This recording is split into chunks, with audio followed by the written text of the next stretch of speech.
क्या आप जानते हैं 20 की एज में हेयर लॉस होना आजकल काफी कॉमन है और स्ट्रेस इसका एक मेजर रीजन है। हमारे एक यूपीएससी एस्पिरेंट पेशेंट के साथ भी यही हुआ।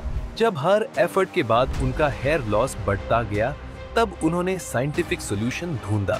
एट आवर क्लिनिक हमने उनका कंप्लीट हेयर डेंसिटी मैपिंग किया और डिटरमिन किया कि उनको लगभग 10 ग्राफ्ट्स की जरूरत है नेचुरल कवरेज के लिए। उनके लिए हमने minimal invasive QHT advance version of FUA technique की जो फास्टर हीलिंग और डेंसर रिजल्ट्स के लिए बेस्ट चॉइस थी। नमस्कार, मेरा नाम प्रीतिश है। जब मैं 24 साल का था तो मैंने हेयर फॉल विटनेस करा अपने पहली बार, और 25 साल की उम्र में मैंने यूपीएससी की तैयारी शुरू करी थी और मेरा हेयर फॉल उस समय और ज़्यादा हो गया था। तो मैंने कई सारी होम रेमेडीज़ ट्राई करी, जैसे तेल लगाना और मेडिटेशन, ध्यान, योग वगैरह करा, तो उससे कुछ मेरे को सिग्निफिकेंट फ़ायदा दिखा नहीं। मैं स्टूडेंट हूँ और स्टूडेंट का जो बजट होता है वो काफ़ी टाइट होता है, तो मेरे लिए जो प्रायोरिटी थी वो था कि बजट में हेयर ट्रांसप्लांट कहाँ से होगा। यहाँ पे स्टाफ का बिहेवियर काफ़ी अच्छा है और प्रोफेशनल कॉम्पिटेंस काफ़ी अच्छी है, लोगों को पता है कि किस बारे में क्या बात हो रही है। और यहाँ पे मेरा ब्लड टेस्ट भी हुआ है, मुझे बाहर किसी क्लिनिक में जाके ब्लड टेस्ट की ज़रूरत नहीं थी। मेरा सारा ब्लड टेस्ट वगैरह और एनेस्थीसिया का चेक मेरा यहीं पे हो गया है। अभी मैं सर्जरी के बाद अपना एक्सपीरियंस आपके साथ बताऊँगा कि क्या हुआ, कैसे हुआ। आप प्लीज़ वीडियो में बने रहिए।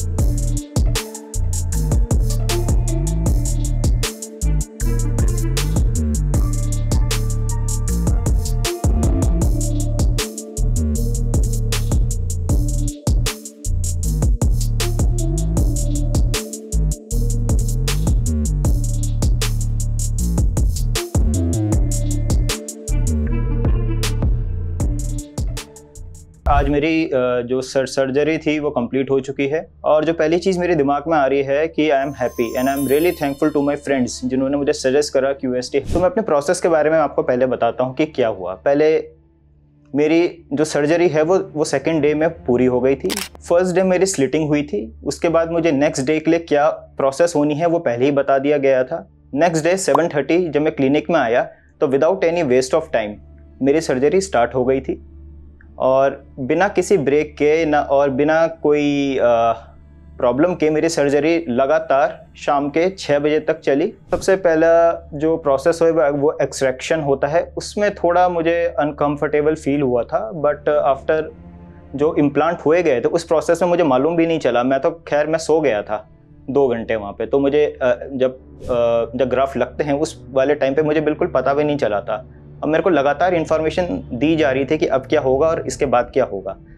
तो मुझे ये वाली चीज़ काफ़ी अच्छी लगी कि लोग की मालूम है कि अब आगे क्या होना है। तो I am very satisfied, but I am yet to see कि क्या रिजल्ट आते हैं। होपफुली मेरे रिजल्ट बाकी सारे रिजल्ट जो QST के आते हैं वैसा ही आए। Thank you. मैं आपको जल्दी मिलता हूँ अपने फर्स्ट PRP थेरेपी में।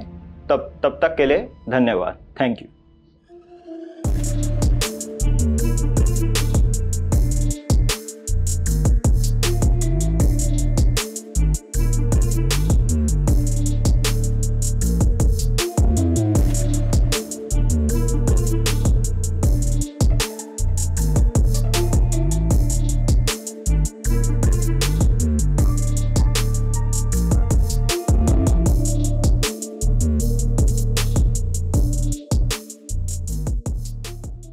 तो मेरे को 8 मंथ्स हो गए हैं हेयर ट्रांसप्लांट के बाद, और मैं ड्रास्टिक चेंज देख सकता हूँ अपने हैबिट्स में।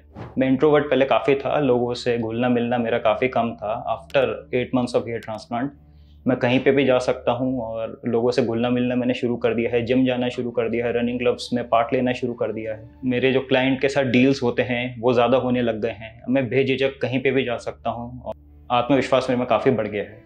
और उसके साथ साथ जेनेटिकल पैटर्न बॉल्डनेस भी मेरी फैमिली में है, तो उस वजह से भी मेरे सर पे बॉल्डनेस दिखाई दे रही थी, पर मेनली ड्यू टू स्ट्रेस था। तो उसके बाद मेरे रेगुलरली मतलब नॉर्मल से ज़्यादा बाल जब झड़ने लग गए तो मैं काफ़ी वरी हो गया कि अब डॉक्टर को दिखाना चाहिए, और अन्य दवाई लेने के बजाय या किसी डर्माटोलॉजिस्ट के पास जाने के बजाय मैंने हेयर ट्रांसप्लांट का रूट चूज़ करा। जब मेरा हेयर ट्रांसप्लांट हुआ था तो मैंने काफ़ी होम रेमेडीज़ यूज़ की थी। एक तो मैंने ओनियन का तेल लगाना शुरू करा था, बार बार सर को रेज़र से बाल बिल्कुल ज़ीरो रखना शुरू करा था। मुझे पता नहीं क्यों लग रहा था अगर ज़ीरो बाल रखें, बॉल्ड हो जाएं, उसके बाद हेयर ग्रोथ अच्छी आ जाती है, जो बिल्कुल भी ट्रू नहीं है। आपके जैसे बाल हैं वैसे ही आएंगे।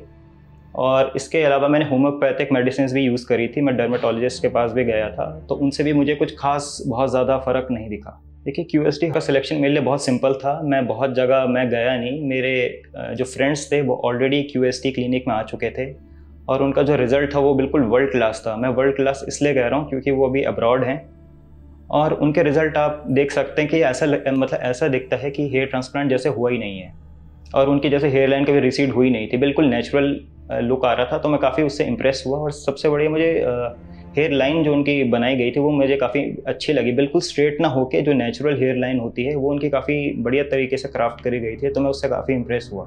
जब मैं QST क्लिनिक में पहले आया, मैं आपको बता रहा हूँ 8 मंथ्स पहले की बात, और अभी मेरे को 8 मंथ्स हो गया है। QST क्लिनिक में जो स्टाफ है उनका बिहेवियर में बिल्कुल भी चेंज नहीं है। जितना वो हेल्पिंग और सपोर्टिंग फर्स्ट मंथ में थे, उतना ही वो हेल्पिंग और सपोर्टिंग 8th मंथ में भी हैं। आप जिस टाइम उनसे प्रॉब्लम पूछें, आपको क्विक और प्रॉम्प्ट रिप्लाई मिल जाएगा व्हाट्सएप पे या कॉल पे, आप कुछ भी पूछ सकते हैं। जब मैं OT में गया तो मेरे को पहले एक डॉक्टर मैम मिली जिन्होंने मुझे एनेस्थीसिया के बारे में थोड़ा डिटेल में बताया कि आपको इस प्रोसेस से एनेस्थीसिया हो जाएगा। देखिए, हेयर ट्रांसप्लांट से पहले मैंने गूगल में और अपने फ्रेंड से काफ़ी बार बातचीत करी हेयर ट्रांसप्लांट के बारे में। तो जो मेरे टोटल ग्राफ जो लगे वो 3270 लगे, और वो QST वाले मेथड से लगे। तो QST मेथड में होता क्या है, आपके जैसे ही डोनर एरिया से आपके बाल एक्सट्रैक्ट होते हैं वो एकदम ही आपके ट्रांसप्लांट हो जाते हैं। उनको कोई जैसे बोले फ्रीजिंग टाइम पे नहीं रखा जाता, वो एकदम ही निकाल के लगा दिए जाते हैं। तो ये प्रोसेस काफ़ी सेफ होता है और हेयर ग्रोथ के चांसेस इसमें मैक्सिमम होते हैं। तो मैंने QST प्रोसेस ही चूज़ करा। एक मैं यूनिक चीज़ आपको बताता हूँ, after 8 months of hair transplant जो मेरे एग्जिस्टिंग हेयर थे वो भी काफ़ी अब स्ट्रॉन्ग हो गए हैं। मतलब जिस स्पीड से वो शेड हो रहे थे अब वो बिल्कुल ही बंद हो गए हैं। मेरे ट्रांसप्लांटेड हेयर और एग्जिस्टिंग हेयर मिलके बहुत अच्छा डेंस मेरे हेड को दिखाते हैं। आई एम रियली थैंकफुल QST कि आपने मेरे को इतना बेहतरीन रिजल्ट दिया है, एंड आई एम ग्लैड कि मैं आपके यहाँ पे आया हूँ।